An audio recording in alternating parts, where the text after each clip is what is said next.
Mọi người nếu mà không trời không mưa sẽ phơi ra bên này đầy sân luôn. Sau rồi chiều bán một ngày cũng kiếm được gần triệu đấy. Làm video cho em Khang Nam. Cái điện thoại này là 12 Pro Max là bị bể rồi này. Đúng rồi. Bảo đi thay trên phố 250 không chịu, thay ở dưới này 700 luôn. Hồi trước Khang Nam lên phố ấy, mình có nói em đi thay cái chỗ mà uy tín đó, chỗ VIP luôn á, không chịu thay. Bây giờ về đây người ta chặt chém 700 luôn. Bây giờ mình sẽ quay rồi như nào đây. Hello mọi người nha, hôm nay Khang chưa Nam ok rồi bắt đầu. Hello mọi người nha, hôm nay Khang Nam không có việc để làm mọi người. Hôm nay rảnh rỗi thì giới thiệu về buôn làng của mình với mọi người. Chúng mình sống từ đây, ví dụ là làm việc gì, nuôi gia đình và nuôi bản thân của mình mọi người. Bây giờ mình sẽ đi giới thiệu cho mọi người xíu. Chỗ nào đây ta? Rồi bây giờ đi qua chỗ nào đó khung cảnh bình thường thôi. Khung cảnh bình thường là chúng mình thì làm lúa này, làm cái gì cũng lúa này. Rồi review cánh đồng đây mấy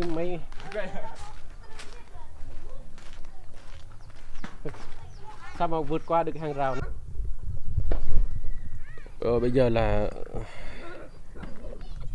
Khang Nam sẽ review cho các bạn xem cánh đồng của Khang Nam. Đây là cánh đồng hàng xóm thôi, không phải là nhà mình đâu mọi người. Nhà mình thì ruộng nhà mình nó xa lắm, không phải gần đây đâu. Đây. Wow, khung cảnh rất là tuyệt vời. Phong cảnh rất là ok mọi người ơi. Nếu mà bạn nào mà chán thành phố hay về quê trồng lúa, trồng rau, nuôi cá, trồng cá, nuôi heo. Nuôi heo không nói thì mình Nuôi nhau. nuôi nhau thì đấy mọi người. Phong cảnh rất là yên tĩnh, buổi chiều chiêu. Như là tới mùa là tầm mình làm lúa thì một vụ thì 4 tháng mọi người ơi. Một năm thì 2 vụ. Một năm thì 2 vụ quá là ok mọi người ơi. Nếu mà nhà nào Xong làm vụ thứ 3. Nếu mà nhà nào thì nhiều ruộng thì cũng ok mọi người ơi, không có nợ nần gì đâu. Làm lúa thì nó cũng được, cũng ổn định. Nhiều khi là mình chán quê thì ở thành phố, chán thành phố thì mình về quê mình trồng lúa, ok vậy đó mọi người. Phân bò rái ở ngoài đường như này đa số là mình bán một bao là 30.000 mọi người ơi. Đây. Không quay nữa hả? Một bao bao nhiêu? Không, một bao 30.000. Một bao chục.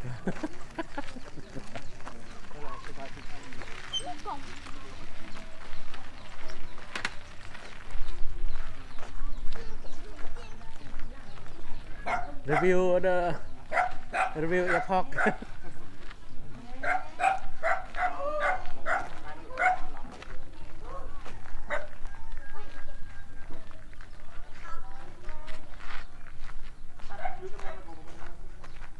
Chỗ này nước gì đấy? Người dân ở đây đa số thì họ phơi phân bò ngoài đường như này rất là nhiều luôn mọi người ơi. Thế là xong rồi buổi chiều thì người ta hút xong có người quay chở luôn. Đấy. Cho nên rất là ngon. Đấy, ok rồi đấy. Phát thế nào nữa? Tắt hết ạ. Rồi mình sẽ đi cho mọi người xem ngôi làng của mình với mọi người như là ở ngoài tôi bên trong rất là hẹp lắm. Đi review trong làng của mình. Rất là nhiều anh chị hỏi là Khang Nam sống ở đâu á mọi người. Khang Nam sống ở xã Phú Thiện, tỉnh Gia Lai. Hôm nay thì đi giới thiệu phỏng vấn mấy bà con ở đây, nghĩa là họ sống nhờ gì mọi người, làm việc gì. Phải đi giới thiệu. Đây là hàng xóm.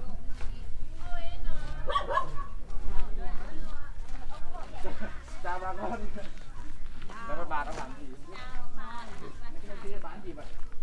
Bán đồ này. Bán đồ. Mua đi ông hộ bà. Đây mọi người. Có lớn nó Mâm Có cái cầu mọc lặng. 5.000 chứ vậy. Bên nhau thì đu vậy. Nào mùi đó, bên một rạng. Quả ối này. Ối này hết nhiêu? Mua ối thôi. Mua ối cho bà con ở đây ăn thử mọi người ơi.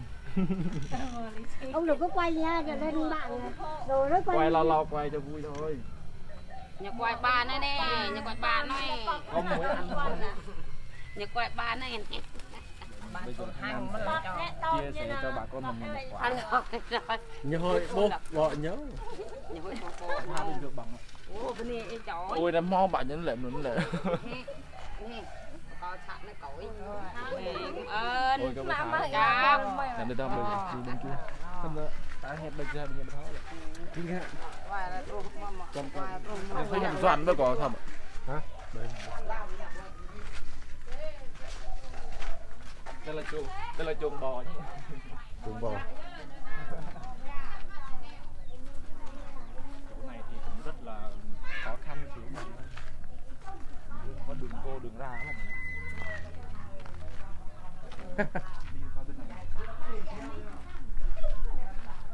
lâu đi dạo trong làng khả năng phải đi ra ngoài bây giờ mới có dịp thì đi ra ngoài tham quan của bà con của tháng rồi Chỗ này rộng đúng không? chỗ này nó rộng rãi thoải mái ui ở đây cũng nhiều mà nhỉ Cứ đưa dạ tầm tin quay bơi bảo sang bơi bảo bên đây gỗ rôm hả? Hóa tức là gỗ rôm cái tổ cái đường chứ bê mà bê hiểm bê nó bê hiểm cái tổ bên sang bên đây tạt hay bao giờ mình vậy đi đâu nữa đây? Chỗ này rất là rộng rãi anh chị ơi, người ta đứa là ở nhà ở đây cũng chợ trộn lắm, bây giờ người ta đi hết rồi, người ta bán đất ở đây xong rồi bà con đi chuyển ra sang bên đằng sau bên kia đó, không biết chỗ nào. Thành gái vẫn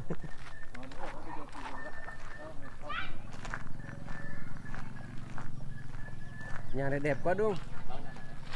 Đúng rồi, rất đẹp luôn. Đây là nhà Kiều Thái. Nhà máy Thái. Em đi tranh có ai không ra? Cái này là cái gì đây? Đó là phân bò. Đó là phân bò ấy. Đấy, biết sao mọi người, nếu mà không trời không mưa sẽ phơi ra bên này đầy sân luôn. Sau rồi chiều bán một ngày cũng kiếm được cần triệu đấy mọi người ơi, cũng cần triệu đấy. Nếu mà người ta nuôi bò nhiều á, ở đây cũng phân bò này ví dụ mình bỏ ra một bao nó rất là ít, một bao 30.000 đi, 2 bao 60. Đây bò chú này, có trâu có bò này. Thế là anh chị thành phố có biết con này không ta? Ồ, ý là sao trâu lại ở chung với bò chứ? Rồi, ý là trâu sao chung với bò cho mọi người nhỉ? Trâu ở chung với bò thì có nguy hiểm không? Nhiều khi là sống hòa thuận lắm, con trâu con bò sống rất là hòa thuận luôn mọi người ạ. Không có cái gì mà cãi nhau gì đâu, cũng rất là dễ thương của nhau con người mình thôi đúng không? Nếu mà con chó với mèo thì nó ở chung không ta? Chắc khùng nhỉ? Đây là nhà sàn. Nhà sàn này đóng tôn ấy. Không, bên trong nó cái vải, ở bên ngoài nó là tôn, sợ trời mưa á, ví dụ trời mưa nó sẽ Cái nào đi? ok ha.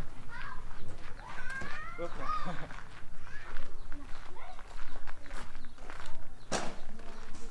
Bây giờ mình về nhà hả? Xong video rồi.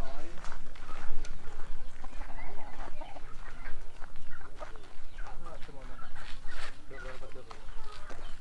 Chào, mất là kết thúc video rồi. Cảm ơn mọi người xem hết video. Cảm ơn mọi người đã xem hết video của Khang Nam nhá. Mong mọi người đón video tiếp theo mọi người ơi. Bây giờ Khang Nam cũng không có cái gì để quay, mọi người quay vòng trong lâu cũng được, quay trong làng của mình thôi mọi người. Khang Nam cũng ít quay lắm, nhiều khi là cũng ít giới thiệu về chỗ mình sống hoặc là ngôi làng của mình lắm mọi người. Hôm nay cũng như là đánh xíu á thì mình không có cái gì để quay như vậy đi. Cảm ơn mọi người đã xem hết video nhá. Thép á. Quay chị, bắt đầu quay chị.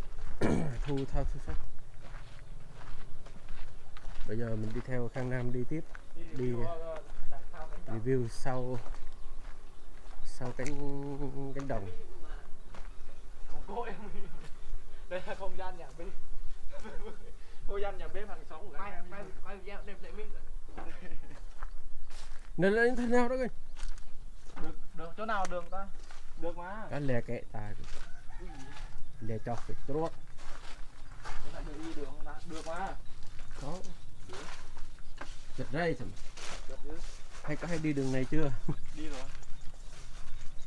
Tôi Đây mọi người ơi, chỗ làm đi cánh đồng rất là vẫn đẹp. có mà Nó bình thường. xăm tầng ngàn có nó thôi. Bây giờ là View đẹp sang lên thôi đây. nhỉ? Nhà ai đây? Đây là nhà hàng xóm thôi. View đẹp nhở?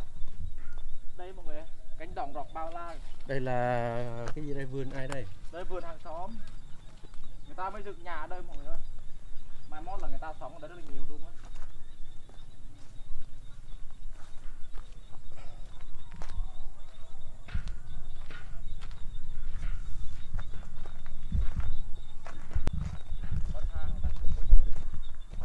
là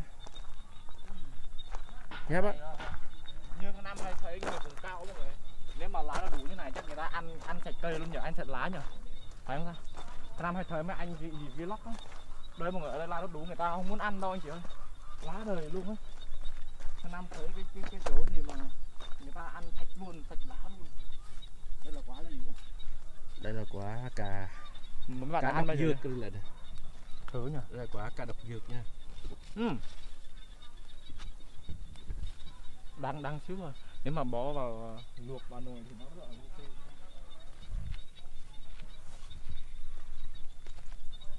Quyền yếu chứ này. Đấy. Thì bằng cha cái tóc nó khởi bỏ. Gì đó? Hả? Chỗ này à? Đi bắt lên thì quay đi. Đó. Đi giới thiệu qua bọn. Giới thiệu như nào? Đây là nhà của ai lại? Ở đây là nhà của ai? Đây là nhà hàng xóm đi cứ đây vậy. Hàng xóm, đây nhà bà nội mình nữa. Đúng rồi. Đây là nhà bà nội nhé mọi người ơi. Rất là ok đúng không? Bây giờ mình sẽ đi review.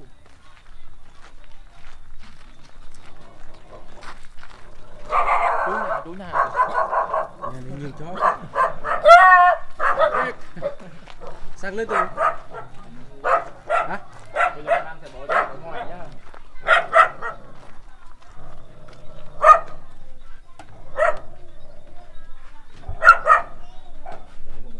Cái nhà này to. Nhiều khi lên trên này cũng hơi mệt xíu nhá mọi người. Đây là phong cảnh nhà sàn. Ok chưa? Đấy. Bao đẹp đấy mọi người ơi. Quay qua bên kia không luôn. Rất là thoáng mát anh chị ơi.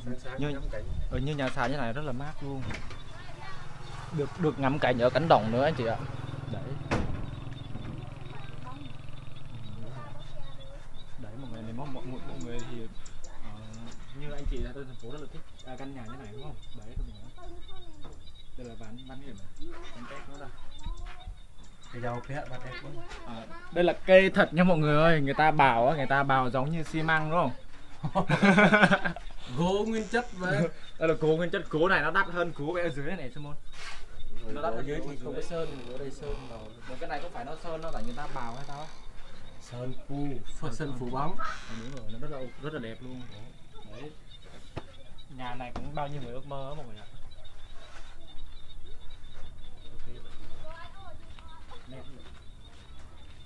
Sao tại tao đây nhiều thế? Nhiều khi là mấy đứa nó thấy mình quay, mấy đứa nó hay thích đi theo lắm mọi người ơi. Đấy, tại vì rất là dễ thương lắm mọi người ạ. Nếu mà mình có bắn có gì nó trời ơi, nó bám theo mình luôn anh chị ạ. Ngày nào cũng bám theo Nói luôn. cái đầu đấy. Đúng rồi. Ok mọi người, hôm nay Khang Nam review tới đây thôi nhé. Rồi. Hôm nay Khang Nam review tới đây thôi nhé mọi người ơi. Có gì mọi người thích video này mọi người có thể bấm tim, thả like này, follow kênh của mình nhé mọi người ơi. Đăng ký kênh YouTube của mình nhé mọi người ơi. Có gì mình sẽ có động lực mình ra thêm video nhiều nữa. Ok, cảm ơn mọi người. Buồn ngủ, Chào mọi người nha, thì hôm nay mình đã quay xong chương trình review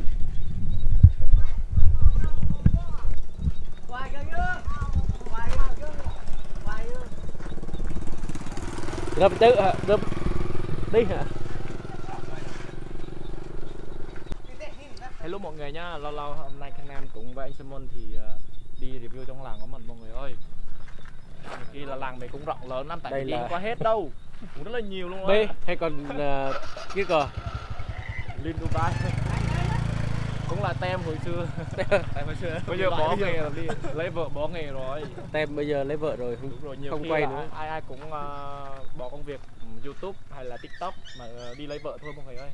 Đấy. Lấy vợ sướng hơn. Sướng hả? Nhiều khi là mình lấy vợ thì lấy vợ. Tốt, là cái nam hả? Cái khúc mình đam mê thì mình không bao giờ từ bỏ đúng không? Xong nó người đẹp ở căn thế hả? Mình cần Tao thì căn hả? Cram nói Cram nó xính hả? cram nó xinh mà. Đỡ cram giang rồi.